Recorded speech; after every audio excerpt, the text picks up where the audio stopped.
You're listening to the Investigative Journal. I'm your host, Greg Szymanski. 2 hours. 2 hours with great interviews all the time. We get into the news behind the scenes that the mainstream media refuses to cover. What a shame.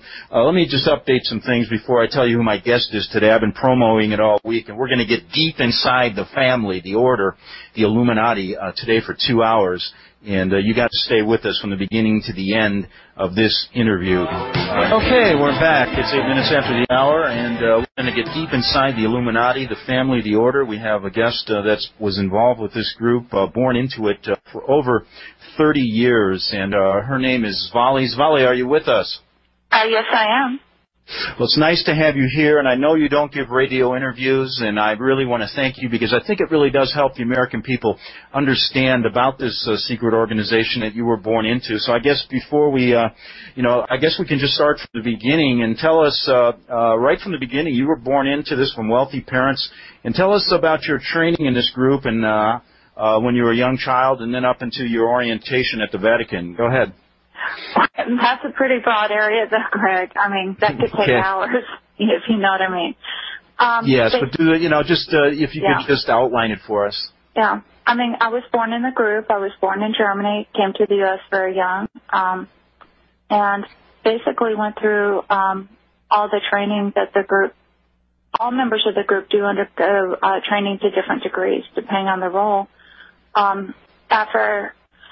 By the time I was a teenager, I was a youth leader, and by the time I was 22, I became the youngest member of Leadership Council in San Diego County. And at that time, I was a head trainer. I was the sixth trainer. I eventually moved up to the second position. Mm-hmm. And when I was 12, I had mentioned with you the ceremony at the Vatican. That they really do make all leadership in the group undergo at some point.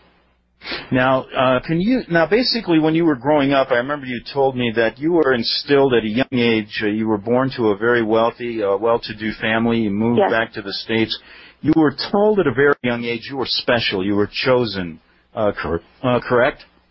Well, they tell everyone in the group that they're special and chosen. And, in fact, that's one of the things that made me very cynical when I was older is that, you will never meet a person who's an Illuminati who's not been told and programmed for years that they're special, they're the only one that can do things for, quote-unquote, family. But I was told, yes, I would do great things for family one day. And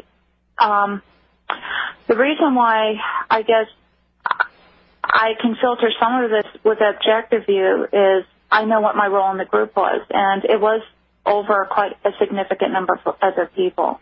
So I don't evaluate my role or specialness within the group, not so much by what I was told, but by what I did. So you reached the age of 12, and then you're told by your parents you're going to an induction ceremony in the Vatican. Can you tell us how that happened and what occurred at that ceremony when you went there? Okay. This isn't easy to talk about, as you know. When I was 12, I was flown over to Germany, and I was I'll call him the German father's house over there. And there was some preparation for a few days beforehand, and I was told that there would be a very important ceremony, and it was considered a sealing ceremony at that point. And basically, I was told a little bit about what I was expected to do during the ceremony. When we got there, we went to the Vatican. There's underneath the Vatican. There's a large room that I described to you when we talked before. It has 13 catacomb chambers leading into it and what they do is they, as you go down these steps into the room, you can see that it's almost circular, and so they're all around it, and they bring out the mummies from the catacombs, and they set them beside each one, and they say that the spirits of the fathers watching over the ceremony. And during the ceremony, there was a large table in the center of the room. It was on top of a huge golden pentagram, and they had a ceremony there. Okay, now how many other children were with you being inducted into the family or the order, as they call it? There were two other children. at that point. But there were several adults too. Okay. See, the church also brings in adults to swear their allegiance too. Just so you know,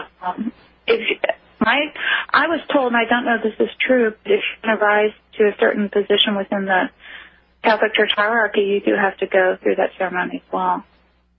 Okay, so you're down in this room with your parents weren't present. No. The German father and the French father were. Yeah. Okay, and at that point, tell our listeners what you witnessed. Well, there was a table. It looked like dark glass in the center of the room. I mean, it was made of stone, but it was very shiny and dark and black. And it may have been something like obsidian or onyx. I'm not sure. You know, I'd have to. That's the only time I've seen stone like that. And it had like around the corners, it had like these gold, I guess, channels that you know, to collect fluids. And little boy was placed in the center of the table and drugged. I think he was drugged because he was very quiet. He didn't move or say anything during the ceremony. This was a little 3 or 4 year old boy. Yes. Correct? Yeah. And then they continued to go ahead. They continued to do a child sacrifice. Yes, right in front of you. They did. Yes. Yeah, I told you about that before. Yeah. Now afterwards, quite what a unbelievable experience for a youth. I mean, for a 12-year-old. I mean, I just what went through your mind? I guess when that happened. I mean, I was terrified. I mean, I was absolutely horrified. I can't describe the terror you feel when you go through something like that. And do you remember the words they were saying as this was going on? The man was in scarlet. He was speaking in Latin. And basically he was saying, you know, please accept the sacrifice, you know, on this day. But then, you know, and then he said the sacrifice will seal the ceremony. And then he did it. Again, I was so terrified that have you ever been in a situation where your heart's racing, but you can't do anything, and so you're just kind of sitting there and you're kind of like fading in and out? That's kind of. I can remember as a youth being frightened, but I don't think I've ever no. All right. gone through anything quite like what you have. Imagine your heart rate going up to about 220. You can't move, so you're kind of shaking, but trying like not to show it. Mm-hmm. And I mean, it was horrible. And I was keep thinking inside, I can't wait. I can't wait. I mean, you don't say this, but inside you're just kind of saying over and over, I can't wait till it's over. I can't wait till it's over. I can't wait till it's over. Afterwards, the man in scarlet, he had a huge golden ring on his hand, and he came over to the center of the room, and he had each of the people that were swearing that day. I had to go forward and kneel before him and kiss his ring and swear my allegiance to the new order, to the new world order, until my death. Now, at that point, you are escorted out. Yes. Yeah. After the ceremony was all over. I mean, the other people also did theirs as well. You know, they had to swear their allegiance too. And they were the same age? They were the same age as you? The two children were, but there were also 3 adults that went forward and did the same. And afterwards, we were told, may the same to you or worse occur should you ever break this oath. So it's basically, imagine at that age, and you weren't really prepped for this, were you? I mean, you were told there was a ceremony, but nothing, you didn't expect anything like this, from what I gathered talking to you. It was very difficult to go through, just because the sense of horrific oppression down there, too, was the worst. I mean, I've gone through some ceremonies in my life in the Illuminati. You do go through them. But I have to say that in my experience, this was the worst, just because I can't explain the amount of darkness in a room like that, just of pure evil. And unless you've ever been in seen oppression, I mean, it's just horrible. It wasn't just what happened, but just, I mean, the oppression. And I'm a Christian now, and I know the difference now between when there's evil present, oppression, or when God's love is present and joy and peace, which is the exact opposite of what was in that room.